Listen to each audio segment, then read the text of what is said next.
Good morning dear students, welcome back the able classes by Govind sir.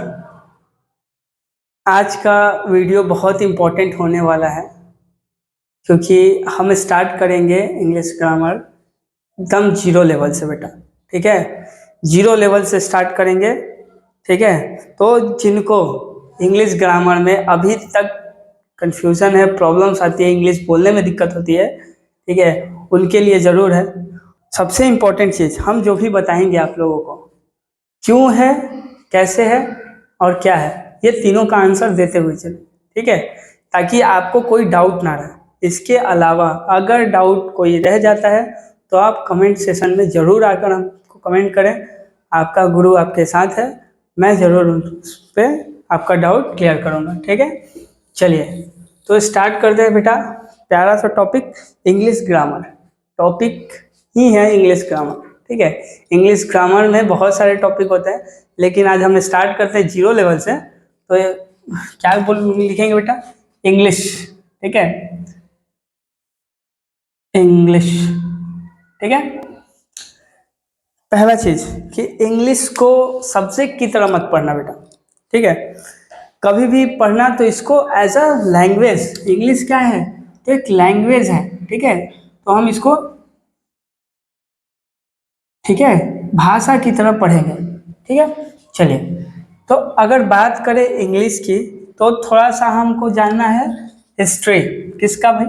English का। तो history, हर किसी का history होता है ना। किसी का हिस्ट्री अच्छा होता है, किसी का हिस्ट्री खतरनाक होता है। ठीक है, कोई कोई बोलता है ना कि मेरा हिस्ट्री अगर पता किए रहते तो तुम मुझसे उलझते नहीं।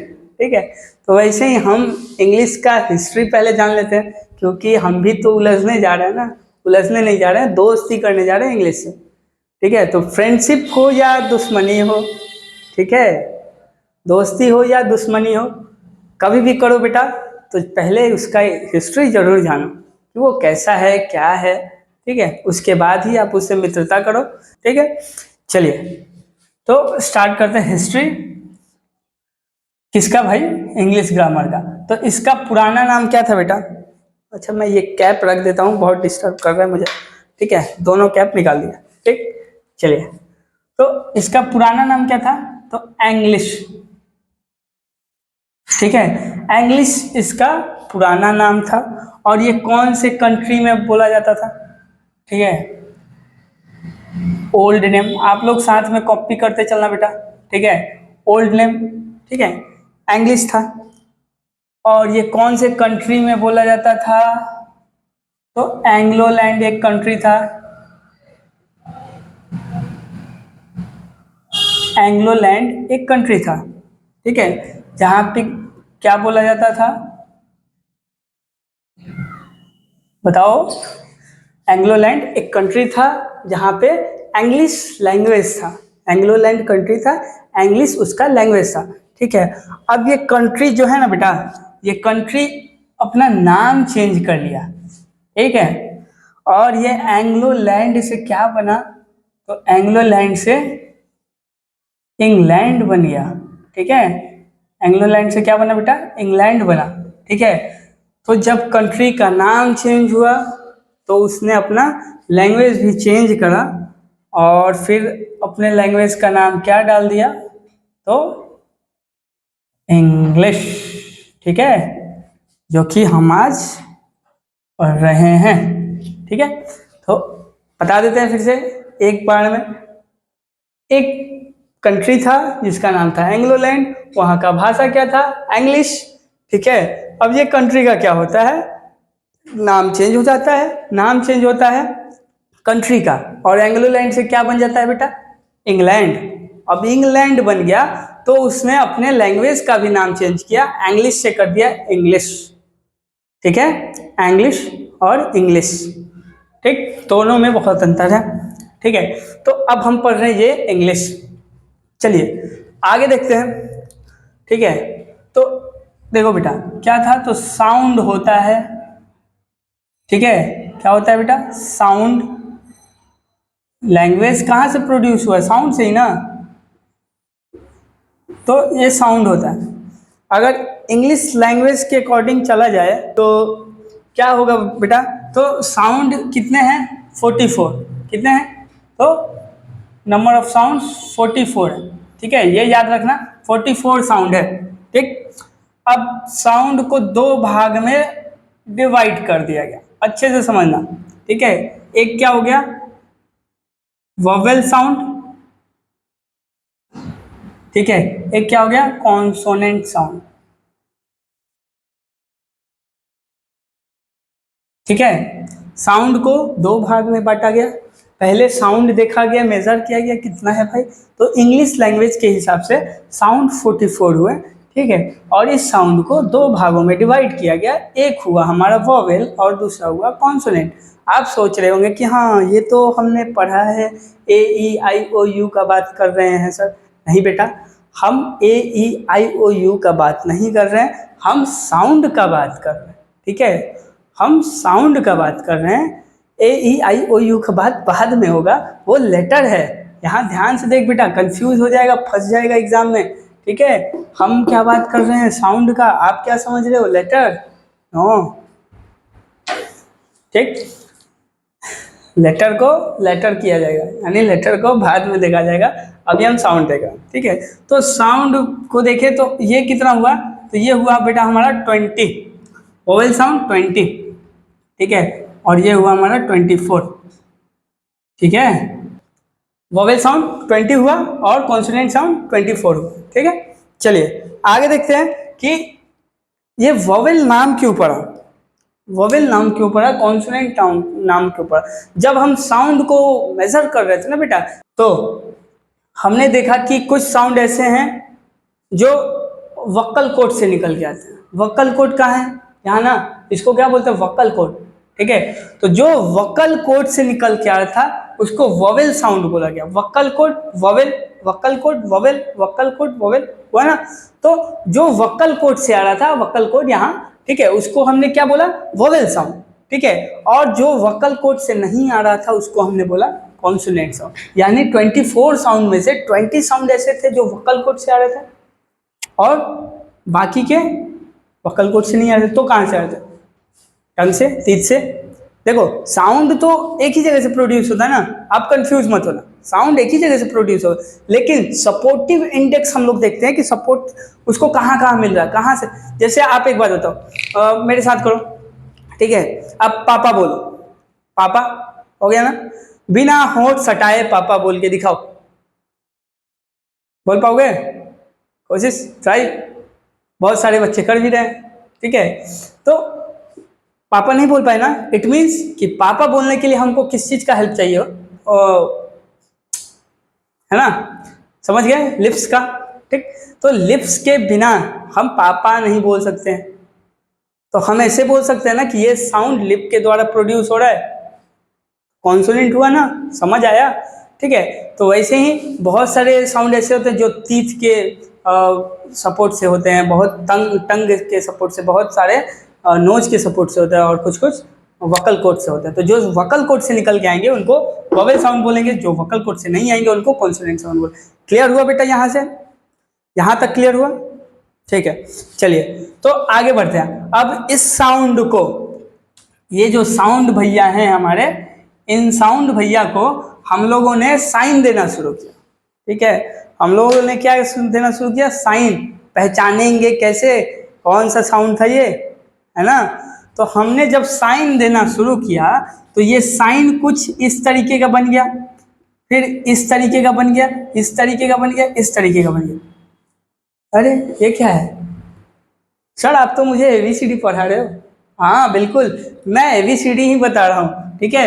जब साइन हमने साउंड का देना शुरू किया तो कुछ इस तरीके का आउटकम आया, और इन्हीं को हमने क्या बोल दिया, लेटर, ठीक है। इन्हीं को बोल दिया अल्फाबेट, ठीक है, अल्फाबेट्स। तो आपको समझ में आया ABCD कैसे जनरेट हुआ, ABCD कैसे बना होगा, आप समझे, पक्का लॉक किया जाए, ठीक है। फिर से मैं बता देता हूँ, साउंड को हमने क्या करने का कोशिश किया, तो हमने साइन देने का कोशिश किया कि हम पहचाने उसको। देना शुरू किया हमने किसको भाई, तो साउंड को जब हमने साइन देना शुरू किया तो हमारा आउटकम कुछ इस प्रकार का आया जो बचपन से ही पढ़ाया जाता है। A for apple, B for ball, C for cat, है ना। आ जाओ, ठीक। तो ये होता है हमारा एबीसीडी। अब ये एबीसीडी कितने होते हैं बेटा, अल्फाबेट्स कितने होते हैं, ठीक है। बहुत सारे लोग होते हैं ना एबीसीडी बोलते हैं, ठीक है। तो आपको समझाने के लिए मैं बता रहा हूँ, ठीक है। एबीसीडी कितने होते हैं, तो अल्फाबेट्स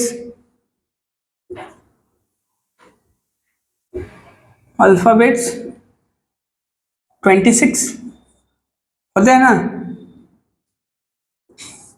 इसमें भी वोवेल होते हैं और कॉन्सोनेंट होते हैं।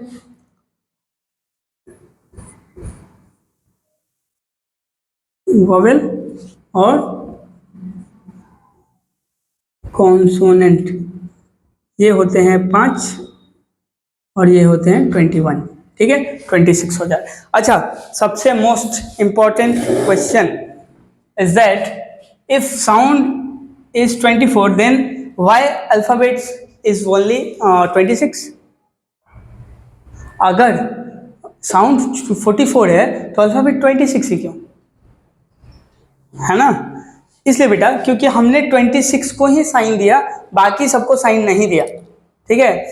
हम जिसको दे पाए उसको अल्फाबेट में रखें, जिसको नहीं दे पाए उसको छोड़ दिए, ठीक है। तो A to Z 26 होते हैं ना, तो साउंड में से 24 में से हमने 26 को, सॉरी 44 में से हमने 26 को क्या किया, एक्सेप्ट किया, साइन दिया और लेटर बना लिया, अल्फाबेट्स बना लिए, बाकी सबको हमने यूं ही छोड़ दिया, ठीक है। उसमें से वोवेल कितने हैं, 5, यानी वोवेल साउंड में से 5 निकला और 21 इसमें से ले लिए। समझ में आ रहा है ना बेटा, ठीक है। तो ऐसे आया था हमारा ABCD, ठीक है। ऐसे जन्म हुआ था ABCD का, अल्फाबेट्स का, लेटर का। क्लियर, पक्का क्लियर हुआ हुआ, ठीक है। चलिए आगे देखते हैं कि अब ये जो वोवेल था AEIOU, यही था ना। चलिए अब मैं आपसे पूछता हूं AEIOU इन पांचों को ही वोवेल क्यों बोलते हैं, बताओ। क्योंकि वो वोवेल साउंड से निकला हुआ है। अरे उसका, इसका भी वही आंसर होगा। क्यों होता है, तो इसलिए होता है क्योंकि ये वोकल कॉर्ड से निकल के आता है, ठीक है। अपने छोटे छोटे बच्चों को भी बताना, घर में अगर छोटे छोटे बच्चे होंगे प्यारे प्यारे, छोटा भाई, छोटी बहन, भतीजा, भैया का बेटा, जो भी होगा, ठीक है। या ऐसा भी हो सकता है आप लोग बहुत जगह जाते होंगे छोटे छोटे बच्चों को होम ट्यूशन पढ़ाने, तो उनको बचपन से ही डीप नॉलेज हो। एटलीस्ट इतना उसको बताओ कि अल्फ़ाबेट्स में जो AEIOU है वो वोवेल क्यों है, ठीक है। रटने वाला काम नहीं बेटा, कॉन्सेप्ट समझो, ठीक है। कॉन्सेप्ट समझो, बहुत मजा आएगा पढ़ाई में, बोरिंग नहीं होगा पढ़ाई। जहां आप रटने बैठ जाओगे ना वहां पढ़ाई बोरिंग हो जाएगा। जहां रटना नहीं पड़ेगा, समझना पड़ेगा चीज़ों को, वहां बहुत मजा आएगा आप लोगों को। जैसे अभी आप लोगों को खूब एंजॉय मिल रहा होगा कि हाँ सर अच्छे से पढ़ा, ठीक है। चलिए तो वोवेल हो गया ना, कॉन्सोनेंट हो गया ना। AEIOU को ही हम लोग वोवेल क्यों बोलते हैं, आपको अच्छे से पता चल गया। क्योंकि ये कहाँ से निकल जाता है, vocal cord, vocal cord vowel, ठीक है। समझ में आया। अब अगर मैं इधर लिखता हूँ, ठीक है, अगर मैं लिखूं व्हाट इज लेटर, लेटर को अगर डिफाइन किया जाए, यहाँ पे एक T छूट गया है, ठीक है। अगर लेटर को डिफाइन किया जाए या अल्फाबेट्स को डिफाइन किया जाए तो आंसर क्या बन सकता है, ठीक है। आंसर क्या बनेगा बताइए। हमने क्या किया था, जो हम करे थे उसी को हम उसमें फिल कर देंगे बेटा, और ज्यादा कुछ नहीं करेंगे। हमने क्या किया था, साउंड को साइन दिया था, साउंड को लिखने का कोशिश किया था, हमने साउंड को लिखा था, जो आउटकम आया अल्फाबेट कहलाया। इसी को हम इंग्लिश में लिख देते हैं। क्या लिखेंगे, तो देखो the written formation of sound, खत्म। The written formation of sound यानी साउंड का लिखा हुआ, जो हमारे पास लिखने का प्रक्रिया, हमने साउंड को लिखा, ठीक है, और जो हमारे पास आउटकम आया उसको हमने क्या बोल दिया, अल्फ़ाबेट्स बोल दिया, ABCD बोल दिया, लेटर बोल दिया, कहानी खत्म। इंग्लिश स्टार्ट यहाँ से होता है, लेटर, अल्फ़ाबेट्स। अब अल्फ़ाबेट्स मिलके क्या बनाएंगे, वर्ड्स बनाएंगे, वर्ड्स मिलके क्या बनाएंगे, सेंटेंस बनाएंगे, सेंटेंस मिलके क्या बनाएंगे, तो पूरा इंग्लिश ग्रामर का दुनिया बनाएंगे। समझ में आया? वीडियो अगर अच्छा लगा हो तो आप लोग लाइक ज़रूर कीजिएगा, और अगर आप मेरे चैनल पे नए हो तो सब्सक्राइब ज़रूर करें, ताकि आगे आने वाले सभी इम्पोर्टेंट वीडियोस आप तक पहुंचते रहे, ठीक है। चलिए, तो एक और चीज़ बताते हैं बेटा हम यहाँ पे, ठीक है। ये जो सारा इन्फॉर्मेशन हमको मिला है, ये सारा इन्फॉर्मेशन कहाँ से मिला? ये सारा इन्फॉर्मेशन मिला है बेटा हमको IPA के थ्रू, ठीक है। अब ये IPA क्या है? IPA, इसका फुल फॉर्म क्या होता है? तो इंटरनेशनल फेनेटिक अल्फ़ाबेट लिख देते हैं।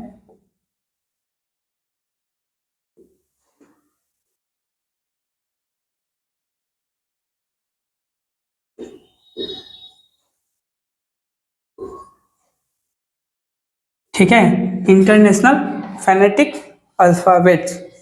इसके अगले वाले वीडियो में हम बताएंगे आपको आर्टिकल्स के बारे में, और साथ में ये भी बताएंगे ए का यूज़ वोवेल के साथ, सॉरी, ए का यूज़ कॉन्सोनेंट के साथ क्यों, एन का यूज़ वोवेल के साथ क्यों, एन क्या होता है, एन कैसे आया, ए क्यों आया, क्यों यूज़ करते हैं हम आर्टिकल, द का यूज़ क्यों करते हैं, ईच एंड एवरीथिंग इसके अगले वीडियो में हम आएंगे और आपका डाउट्स क्लियर कराएंगे।